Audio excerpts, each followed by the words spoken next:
원래 오늘 발표하시는 분들, 토론하시는 분들은 평소에 말씀하시는 속도와 습관에 따르면 한번 잡으면 50분씩 얘기하셔야 되는데 5분씩도 잘 시간 안 주셔서 대단히 죄송합니다. 오늘 5분의 대담 기자가 참여하셨는데 한국대학교협회의 백정하 연구위원님, 네, 감사합니다.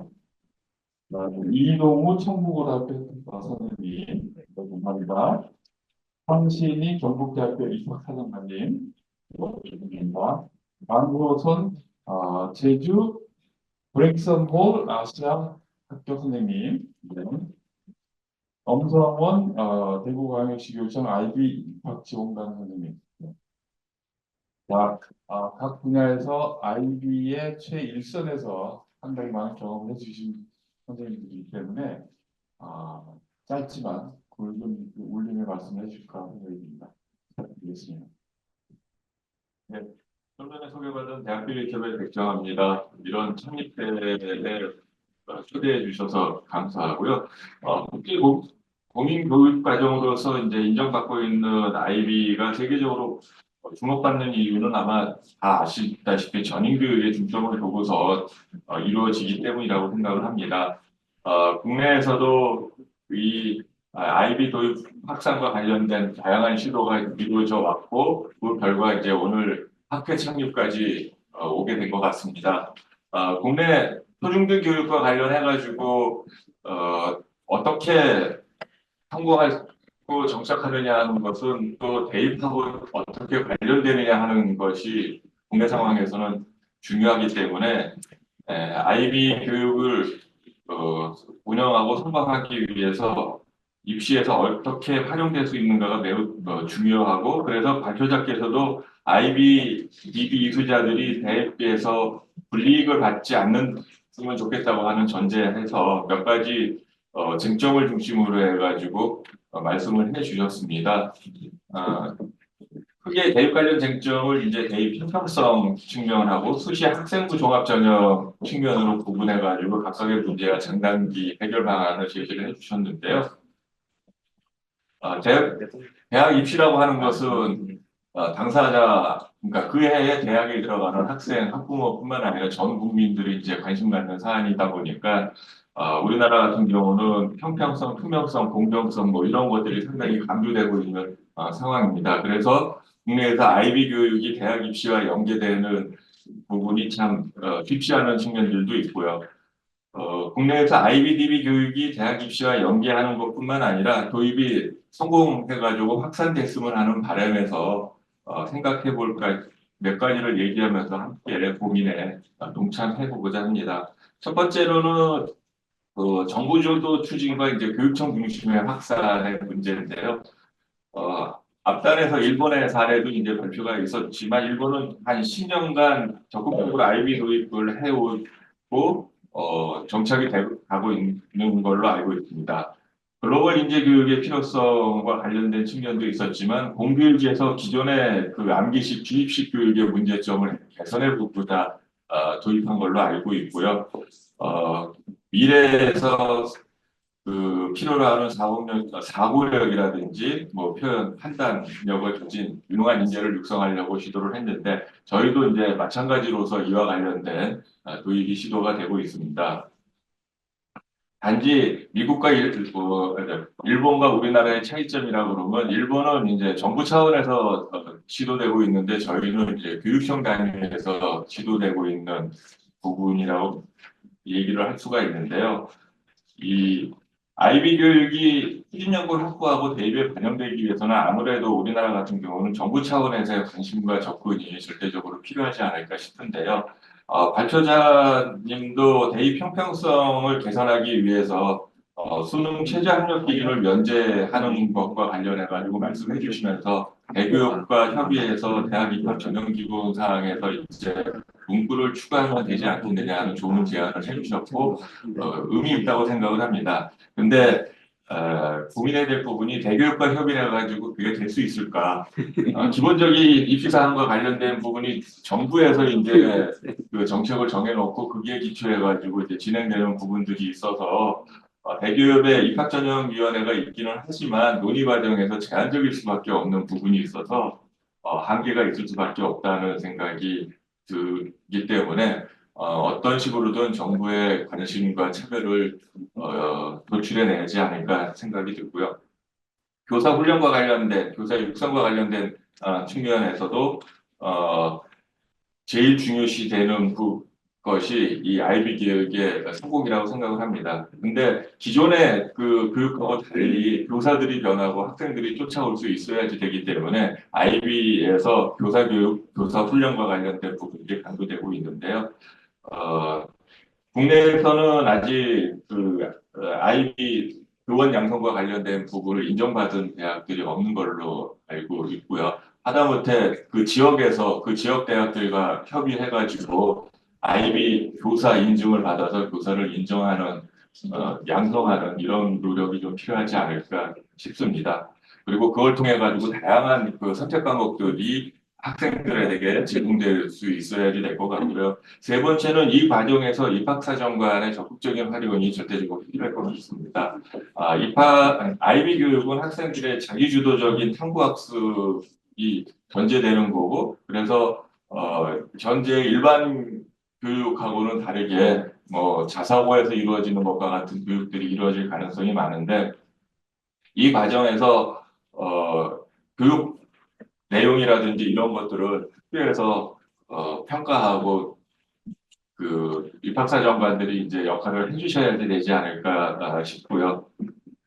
그 과정에서 과거에 이제 자기소개서라든지 뭐 각종 입시 사업의 작성 과정에서 문제됐던 부분들이 또다시 문제되지 않도록 해야 되지 않을까 싶은데 어,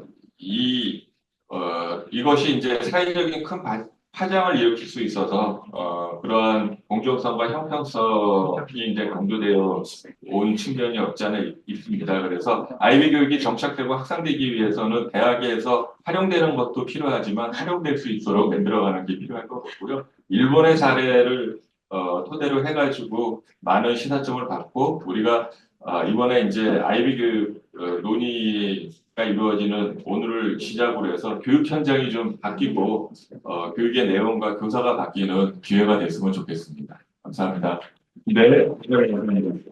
아, 그러면은 제가 순서상 보니까 지금 대학에서 얘기를 해주신 게 더 이어지는 게 나을 것 같아가지고 황진리 선생님한테 먼저 짧게 부탁을 드리도록 하겠습니다. 네, 경대학교 입학사정관 황신입니다. 네, 앞서서 많은 이야기와 좋은 이야기 많이 해주셨는데요. 일단 대학의 입장에서 말씀을 좀 드리도록 하겠습니다. 일단 첫 번째, 대학 입장에서 수능 최저 학력 기준을 뭐 폐지를 해달라, 뭐 혹은 뭐 IB, BP 자격 소지자를 위한 정시 특별 전형을 뭐 도입해달라 이런 이제 논의를 주셨는데요. 사실 저희는 대기업 지침에 따라서 움직이고 있습니다. 그래서 저희 마음대로 뭐 수능 체제를 없앨 수도 없는 상황이고요. 예, 계속 같은 얘기가 반복되지만 일단 대기업 지침상 그런 문구가 들어있다면 저희는 충분히 전형 설계를 할 때 반영을 할 수 있는 그런 상황입니다. 하지만 IBDP 자격 소지자를 위한 정시 특별 전형 도입에 대해서는 이거는 좀 신중하게 좀 접근을 해야 되는 부분입니다. 왜냐하면 IBDP 과정을 이수한 학생보다 이수하지 않은 학생들이 더 많은 이 상황에서 그 학생만을 위한 전형을 만든다면 그렇다면 과연 이수하지 않은 학생들은 어떻게 생각을 하면 이 학생들을 어떻게 설득을 할 것인가? 예, 그런 부분에 대해서도 좀 고민을 좀 해보셔야 될 것 같습니다. 자, 두 번째 논의 학생부 종합전형에서의 이제 주요 쟁점 중에서 저는 첫 번째 전공 적합성 평가 사례에 대해서 좀 이야기를 드리고 싶습니다. 저희가 학생부 종합전형 선평가를 할 때 진로 역량이라는 부분이 있습니다. 이 진로 역량 부분에는 전공 관련 교과목 이수 및 이수 성취라는 부분이 있는데요. 자, 이 안에서 보시면은 만약에 학생이 심리학과에 지원을 한다. 그러면 저희는 수학과 과학을 전공 관련 교과목으로 보고 있습니다. 그런데 이때까지 그렇게 봤다면 저희는 지금 현재 연구하고 있는 분야가 단순히 수학하고 과학이 아니라 수학의 어떠한 부분이며 과학의 어떠한 부분을 공부를 했으면 좋겠냐라는 핵심 권장 과목을 지금 이제 설정하기 위해서 연구를 하고 있는데 그렇다면 이렇게 저희가 설정을 했을 경우에 IB에 공부를 하고 있는 이 학생들은 어떻게 접근을 해야 되나라는 그 부분이 현재로는 가장 큰 고민스럽고요. 또한 두 번째로는 IB도 뭐 SL, 뭐 HL 뭐 이런 부분이 있는 걸로 알고 있습니다. 자, 그렇다면 그 수준이 과연 그 수준이 공부를 했을 때 학생들이 어느 정도까지 역량으로 봐야 하는지에 대한 고민도 사실은 있습니다. 이제 왜냐하면 저희가 이제 일반 교과나 뭐 공통 교과나 뭐 전문 교과 같은 경우는 자료가 되게 많아요. 뭐 성취 수준이라든지 그런 홈페이지에서 저희가 쉽게 좀 찾아서 그런 것들을 저희가 서로 평가 시스템에 탑재를 하고 교과서도 탑재를 해서 서로 비교를 해가면서 학생들 간에 비교를 해가면서 평가를 하는데 그렇게 하면 아이비 학생들은 그런 자료들이 너무 없는 거예요. 그러면 만약에 공부를 했을 때, 이 공부를 했으면 이 점수를 받았으면은 이거를 일반 학생하고 비교를 했을 때 그러면 어느 정도의 성취도일까? 저희는 너무 궁금하거든요. 근데 이 부분에 대해서는 아무리 찾아봐도 자료가 없는 거예요. 그렇다면 대학에서는 이걸 어떻게 평가를 해야 될까? 우리도 역으로 궁금해지는 그런 상황이 이제 발생이 됩니다. 그래서 이제 교수님께서 말씀하신 것처럼 이러한 자료들이 저희가 입학사정관리 평가를 할 때 충분히 숙지하고 저희가 참고할 만한 그런 자료들이 있는 그런 홈페이지나 교육 자료라든지 아니면 교과서라든지 그런 것들이 좀 공유가 된다면 저희 대학 입장에서는 학생들을 평가를 할 때 매우 좋은 도구가 되지 않을까라는 생각이 듭니다. 네. 감사합니다. 대구시 교육청에서 아이비 학생들의 대학 진학과 관련된 상담 업무를 하고 있는 엄성원입니다. 발제해 주신 권효영 교수님 내용하고 풀어내 주신 뭐 교수님, 선생님들 내용이 다 담겨 있습니다. 표현만 좀 다르지 다를 뿐이니까 좀 들어봐 주시면 좋을 것 같고요. 이거를 좀 생각을 해서 묻는데 그 생각할 때 이제 한 세 가지 정도의 관점에서 좀 생각을 해봤습니다. 하나는 이제 아이비 학생들이 계속 얘기 나오고 있는데 리입이 없었으면 좋겠다는 그쪽이 하나. 그다음에 그로 인해서 또 아이비를 선택하지 않은 비아이비 학생들이 또 역차별을 당하지 않아야 되겠다는 생각 하나. 그다음에 이제 또 대학의 관점을 또 생각 안 할 수가 없었어요. 대학에서 지금 뭐 학생부 기재 항목들 다 알고 계시다시피 다 축소돼 버렸고 또 학생부가 지금 워낙 지금 학생 종합전이 오래되다 보니까 다 상해 평준화돼 버렸습니다. 그런 상태에서 과연 대학이 평가할 때 어떻게 평가할 것인가 이런 부분도 고민하면서 좀 신뢰로운 평가가 됐으면 좋겠다라는 그런 어떤 세 가지 관점 부분에서 한번 조금 정리를 좀 해봤습니다. 첫 번째로 대입 전형 설계 부분 터치할 거고요. 두 번째로는 이제 대학에서 평가 역량 중에서 강조하는 전공적 합성, 다른 말로 해서 요새는 진로 역량을 쓰고 있는데 이 부분에 대해서 터치를 하고 마지막에 28학년도 내신 체제 개편과 관련된 아이비 학생들의 그 분리점은 없을까 그런 부분을 좀 해소할 수 있는 방안은 어떨까 이런 거에 한번 넣어보겠습니다. 이게 안 되네. 몇 장 안 돼? 세 장이니까요. 네. 보시면 첫 번째는 이제 공정성 강화 방안인데 19년에 11월에 발표를 했죠. 그래서 공정성 강화 방안을 발표하면서 그 중간에 이제 수도권 대학에 지방대학 말고 수도권 대학의 지역균형 발전 전형을 운영을 해라. 그러면서 그 지역균형 발전 전형은 교과 성적 위주로 선발을 해라. 그러면서 비율까지 제한을 했습니다. 10%, 또 많게는 20% 이상 선발을 해라. 이거에 지금 걸려 있습니다. 이게 아직도 내려오고 있습니다. 아이비 학생들은 1학년 때밖에 없습니다. 등급 나와 있는 게. 이 교과 전형은 등급 가지고 선발하거든요. 물론 대학들이 이제 진로 선택에 일부 과목 거고 A는 몇 점, 뭐 B는 몇 점 주고 있는데 그걸로 거의 뒤집어지를 않습니다. 그래서 아이비 학생들은 1학년 때 석차 등급 나오고 난 다음부터는 더 이상 뭐 어떻게 만회할 수 있는 방법이 없습니다. 그 다음에 이제 지역균형 선발 전형, 대학에서 선발을 하면서 교과 전형을 선발하는데 학교별로, 고등학교별로 내신의 차이가 있으니까 그거 가지고 못 믿겠다. 학교장 추천해라. 그래서 이름이 학교장 추천 전형입니다. 지역균형 발전 전형. 그러면서 수능 최저를 걸고 있습니다. 대다수의 대학들이. 물론 안 그런 대학들도 있습니다만. 그래서 이런 기준이 좀 있고, 그 다음에 두 번째로 그 서울 소재 16개 대학의 입대 공정성 강화 방안에 수능 위주 전형으로 40% 이상을 선발해라. 이걸 지금 정해놓고 있습니다. 이게 아직까지 진행이 되고 있습니다. 그래서 이거를 좀 이제는 벌써 이거 적용하면서 21, 제가 기억하기로는 21학년도부터 지금 24, 25, 26학년도까지 가고 있습니다. 지금. 이걸 좀 풀어줬으면 좋겠다. 그래서 대학에 좀 위임을 해줬으면 좋겠다라는 좀 말씀을 좀 드리고 싶고요. 두 번째로는 이제 올해 갑자기 무전공 입학과 관련된 내용이 지금 막 이슈가 되고 있고, 교육부에서 혁신 지원 사업, 또 국립대학의 육성 사업 그러면서 무전공 입학 선발 정원을 늘려라라고 해놓고 있습니다. 늘리는 건 좋습니다.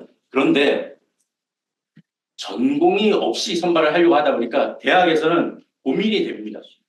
학생부 종합전형은 그래도 전공과 관련된 부분이 있는지 없는지를 보고 판단을 해서 뽑고 있는데, 이거를 전공과 관련 무전공을 선발하려니 종합전형을 선발하려니 부담이 되는 겁니다. 그래서 우려가 되는 부분이 교과 전형으로 가거나 수능 체제를 걸고, 아니면 정시에 수능 위주 전형으로 갈 우려가 너무나 큰 겁니다. 그래서 대교협에서 이게 어려울 수도 있습니다. 근데 이제 대학 입학 전에 대학에서 이 섣불리 손대기가 부담이 될 겁니다. 본인들 대학에서. 그래서 대교협 차원에서 이 대학 입학 전형 기본 사항에 무전공 입학은 좀 균형 있게 교과 전형으로도 가고 종합 전형으로도 가고 논술, 수능 위주 전형 각각의 좀 균형 있게 선발할 수 있도록 유도하는 그런 권고의 메시지를 대학 입학 전형 기본 사항에 좀 넣어주면 좋지 않을까라고 한번 생각을 해봤습니다.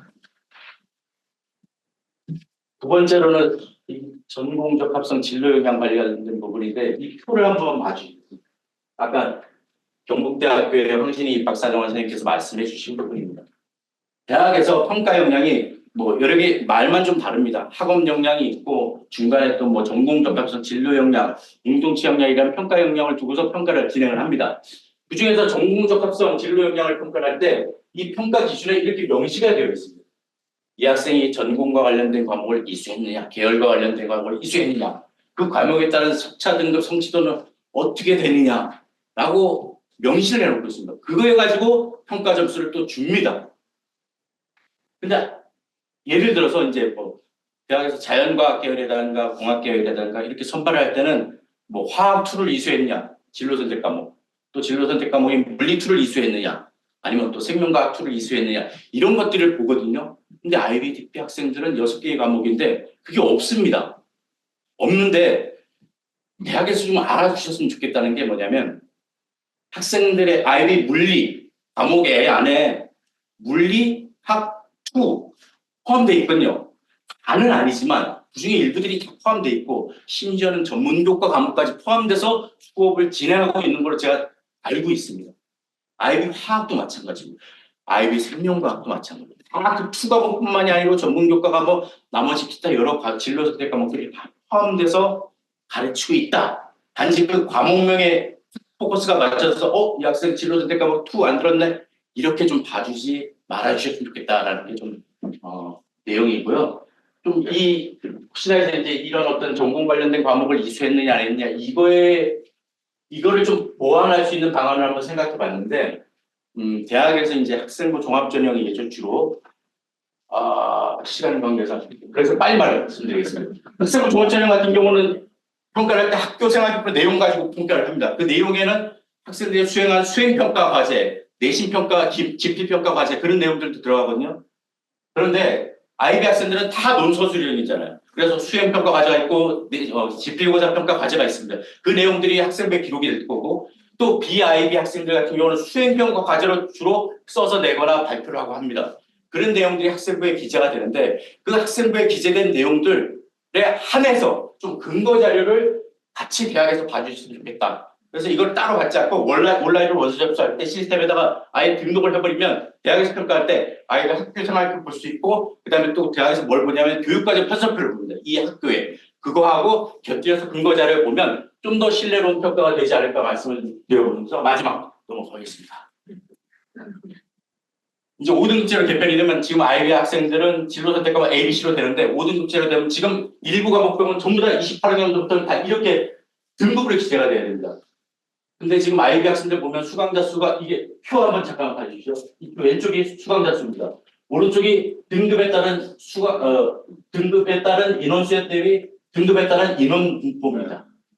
IB 학생들 과목이 많아도 20명 수강합니다. 또 적게는 10명 이내로 수강을 합니다. 그랬을 때 경우 어떻게 되겠습니까? 물론 이건 교육부에서 발표한 건 아닙니다. 웹사이트에 나와 있는 아직 미발표 자료입니다. 그래서 수강수 수가 지금 13명, 지금 현재 15개 정교육과정에서 13명 이하일 경우에는 석자 등급 변기 안 하거든요. 표기 안 하거든요. 그것처럼 수강자 수가 적을 경우에는 성취도 그냥 기재를 해줄 수 있도록 좀 요청을 하는 거. 그거 하나. 그 다음에 두 번째로 종합전형 같은 경우 또 점성평가하는 경우에는 지금 논술형 지필평가 많이 대두가 되고 있잖아요. 그래서 논술형 지필평가 문제를 온라인 원서를 할 때 같이 공개를 해달라. 그럼 대학에서 볼 때, 이 정도의 수준으로 평가를 하는 거면 IB 학생들의 계속 그 내용들이 온라인으로 공개가 될 거고, 또 이 부분은 올해부터 지금 교육부에서 훈령으로 정해졌죠. 지필평가 문제 공개할 수 있도록 했습니다. 지금.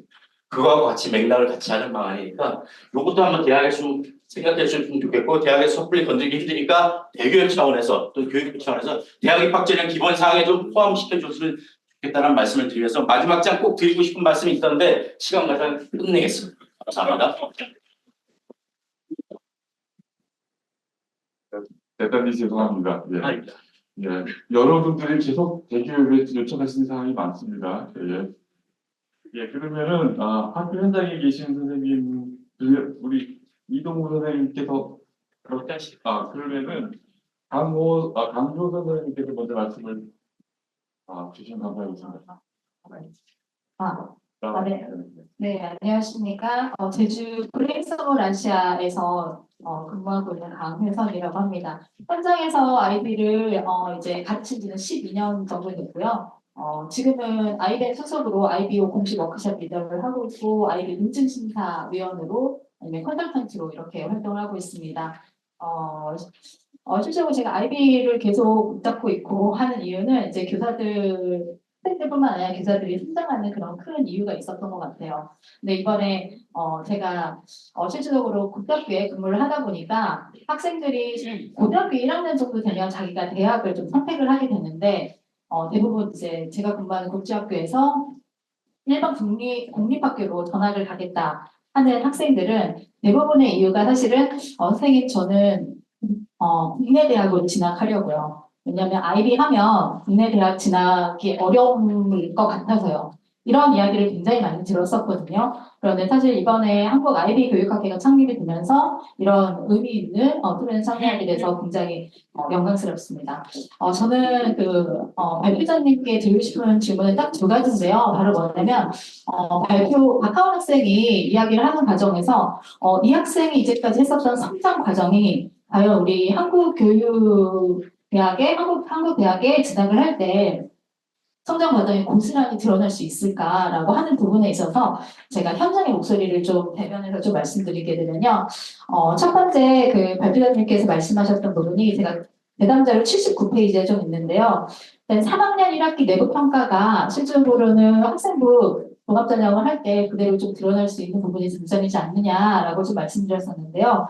사실 DP는 2년간의 6개 교과군을 집중하는 과정으로 평가 역시 좀 2년 말미에 이루어지는 경향이 있어요. 그래서 만약에 현장에서 예를 들면 이제 학생부 종합전형을 하거나 아니면 수행평가 학생부 종합전형을 위해서 학생들의 기록을 기록하는 방식은 실질적으로는 생활기록부 작성 기간과 성취 기준을 고려해서 학기마다 이렇게 기록을 할 수밖에 없는 경향이 있거든요. 그래서 만약에 실질적으로 이렇게 생활기록부 작성 기간을 고려하게 되면 학생들의 긴 호흡이 과연 잘 드러날 수 있을까? 그래서 현장 목소리를 좀 들여다보면 아까 학생들이 이거는 국내 대학 진학을 위한 수행평가용 과제, 이거는 IB 내부평가를 준비하는 과제라고 해서 두 개를 병행하는 경우들도 발생하게 됩니다. 그렇기 때문에 실제로 현장에서 학생들 인터뷰를 하고 선생님들의 인터뷰 내용을 종합해보면 처음에는 IB를 하려고 하더라도 두 개의 투트랙이라고 생각하더라고요, 과제가. 그래서 IB를 아니면 국내 대학 진학을 위한 수행평가 위한 생기부 작성이다라고 하면서 전략을 둘 중에 하나로 수정하는 경우가 있어서 저는 좀 우려되는 부분은 뭐냐면 고교 학점제가 만약에 시행된다고 하면 고교 학점제는 큰 부분에 있어서는 학기 단위로 교과목 편성을 강조하기 때문에 만약에 이 2년간의 긴 호흡을 과연 고교 학점제가 진행이 됐을 경우에는 학생들의 세부 능력들이 얼마나 좀 드러날 수 있을지 이런 부분들에 있어서 발표자님 의견을 좀 듣고 싶었었고요. 그 다음에 이제 두 번째는요, 학생부 종합전형에서 아까 평가는 개념적으로 나타내는 그것만 주목하는 게 아니라 학업 능력의 우수성을 전체적으로 파악해야 된다. 이 부분에는 저도 전적으로 동의를 합니다. 네, IB에서 이야기를 할 때 얼마나 멀리 걸었는지 뿐만 아니라 어디를 걷고 있는지 또한 중요하다고 얘기하면서요, 점수와 성적의 차이를 얘기하거든요. 그래서 내부 평가를 얘기를 할 때는 마크라고 얘기해요. 점수. 페이퍼 1, 페이퍼 2도 마크라고 해서 몇 점이다라고 나오는데요. 최종적으로는 2년간의 시행급 그 과정이 파이널 그레이드라고 해서 성적으로 추산이 됩니다. 그러면 점수와 성적의 차이, 즉 호흡이 긴 이 DP 과정을 과연 대학에서 이거를 알아봐 줄 수 있을까? 그럼 어떻게 알아봐 줘야 될까라고 하는 부분에 있어서 종합적인 성취 단계를 앞으로 우리가 좀 주목해서 볼 필요가 있지 않나. 예, 이런 측면에서 마치겠습니다. 네, 대단히 감사합니다. 아마 대학에서 나오신 분들이 많이 고민을 해주시라고 생각이 듭니다. 지금 이동우 선생님께서는 갑자기 코피가 좀 많이 나오셔가지고 아마 토론하시기 어려우실 것 같고 자료집으로 대신 하도록 하겠습니다. 대신 지금 막 KTX를 타고 서울로 가셔야 되는 권호연 발표자 교수님이 지금 몇 가지 급하게 답변을 하고 지금 KTX를 뛰어가서 하시려고 이게 뭐 한다고 답변이 될지 모르겠습니다.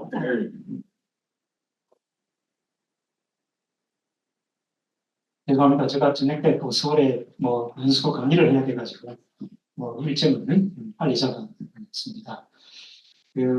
정말 네 분 다섯 분 따끈따끈한 말씀들을 많이 해주셨는데 간단히 제가 상세하게 말씀을 드리기는 힘들 것 같고요. 우리 백정환 우리 선생님 말씀하신 이 대교의 상의를 한다는 것보다는 정부가 먼저 하는 게 맞지 않을까. 당연히 그렇겠죠. 저는 그 위원회에 있었는데 그래도 대교의 그 위원회에서 이제 안건이 올라간다 그러면은 거기에 교육부분들도 참여를 하시고 그렇고 또 교육부분들은 많은 부분들을 이 대교에 또 미루더라고요. 대교에서 결정을 하면은 그 말은 위원회에서 결정을 하면은 우리가 따라갈 수밖에 없다라고. 이게 취재 받는다 그러면은 과감하게 결정을 내리는 이런 분위기가 되지 않을까 그러고. 그다음에 제가 이게 정시에 특별전에 도입 이야기를 했습니다. 그렇게 되면은 IBDP를 받지 않는 이 학생들은 이 학생들이 좀 상대적인 박탈감 이런 게 있지 않을까. 지금 IB는 사실 두 그룹이잖아요. 이게 내신 우리 공교육의 내신을 근거해가지고 이제 평가를 받는 이 그룹들은 지금 이제 수시 학생부 종합 전형으로 수시에 일반 전형으로 들어오는 게 많거든요. 이제 그 선택지가 하나가 있고 또 IB, DP 이런 자격을 딴 이런 친구들은 물론 이제 미국으로 가는 것도 좋지는 하지만 또 그런 친구들이 국내 대학에 들어갈 수 있는 기회도 저는 이런 이원화가 필요하지 않을까. 그래서 저는 이런 제안을 한번 해봤습니다. 그러면 학생이 나는 이게 공교육 중심의 IB를 듣고 싶다. 이러면 학생부 종합전형으로 일반 학생들과 경쟁을 하고 나는 IBDP 교육 과정을 전교를 이렇게 밟으면서 일종의 학위잖아요. 학위니까 그런 경우는 그냥 너희가 특별히 대학을 입학하게 그런 게 아니고 그래도 국가가 그 애들을 더 이렇게 기회를 주는 이런 조치를 취하는 게 맞지 않을까 하는 생각. 그 다음에 소인수 과목 우리 음성 선생님 고민이 많으신 것 같은데요. 아마 그게 소인수 과목의 이 상대 등급을 할 때도 지금처럼 그걸 배려하게 되지 않을까요? 그게 뭐 등급이 나오지 않는 이런 아이들에 대한 것들은 같이 이루어질 거라고 그렇게 보거든요. 다음 이제 정확하게 제가 막 이게 다음 표가 있는지 예매를 하다가 마지막으로 말씀하신 선생님 그 질문 취지를 정확하게 파악은 잘 하지는 못했던 것 같은데요. 뭐 이게 긴 호흡으로 IB 공부를 하는 게 우리 그 국내 입시에서 반영을 저는 이제 그 목소리를 많이 내고 있습니다. 우리 전체적으로 교육이 추구하는 바가 이제는 완성교육이 아니고 이 성장교육이잖아요. 완성교육이라는 것은 학교 급별로 교육이 완성된다 생각이지만 성장교육은 서로 연계해서 이어져서 평생교육으로 간다는 이런 컨셉이기 때문에 이제 이런 것도 우리 대일에 어떻게 반영할 수 있을지 이게 이 septic을 학기별로 이렇게 기재하고 서로 하다 보니까 이게 단절된 면이 있기는 하지만은 어떻게든 우리 입시의 그 학생부 종합전형의 취지라든지 또 사정관들의 마인드라든지 이게 그 맥락을 읽으면서 이 학생의 성장 동력이 어떤지 이런 걸 읽도록 하는 이런 걸 우리가 계속 우리 교육에 사정관 교육에 그런 걸 좀 강조할 필요가 있지 않을까 하는 생각입니다. 나중에 뭐 기회가 되면 제가 따로 또 자문을 좀 구하도록 하겠습니다. 네, 감사합니다. 네, 감사합니다. 원래 학술대라고 하면은 이어서 이렇게 플로우의 자유로운 토론이 있어야겠지만 지금 스케줄이 많이 지났죠, 강현석 교수님? 조금 여유 있습니다. 조금 여유 있습니까? 네. 혹시 한두 분 플로우에서 질문이 있으시면은 손을 들고 말씀해 주시면 자주 오는 기회는 아닙니다. 없으십니까? 예. 그러면은 제가 오늘 얘기를 들으면서 다음번에는 권호영 교수님 같은 분이 여러 가지 제안을 쫙 내주시고 그 중에서 패널로 나오신 교육부, 대교협, 대학, 교육청, 대학교에서 우리는 그거 받을 수 있어. 우리는 그거 못 받겠어. 이렇게 명확하게 표를 정리해가지고 서로 주고받을 수 있는 게 좀 구체적으로 됐으면 좋겠어요. 이런 복잡한 입시같이 복잡한 문제는 사실은 다른 쪽에서 먼저 해줬으면 좋겠거든요. 그래서 자꾸 이렇게 그 역할을 미루게 되고 기대하게 되는데 우리 조직에서는 우리 입장에서는 거기까지는 우리가 수용하고 노력할 수 있어요. 이런 어떤 리스트가 나오면 참 좋겠다 이런 생각이 듭니다. 네, 그러면 지금 딱 4시인데 한 10분의 휴식 시간 괜찮으시겠습니까? 5분만 가능하다고 합니다. 5분 동안 모든 해결하실 용무를 해결하시고 다시 이 자리에 와주시기 바랍니다. 대단히 수고 많으셨습니다. 네, 감사합니다.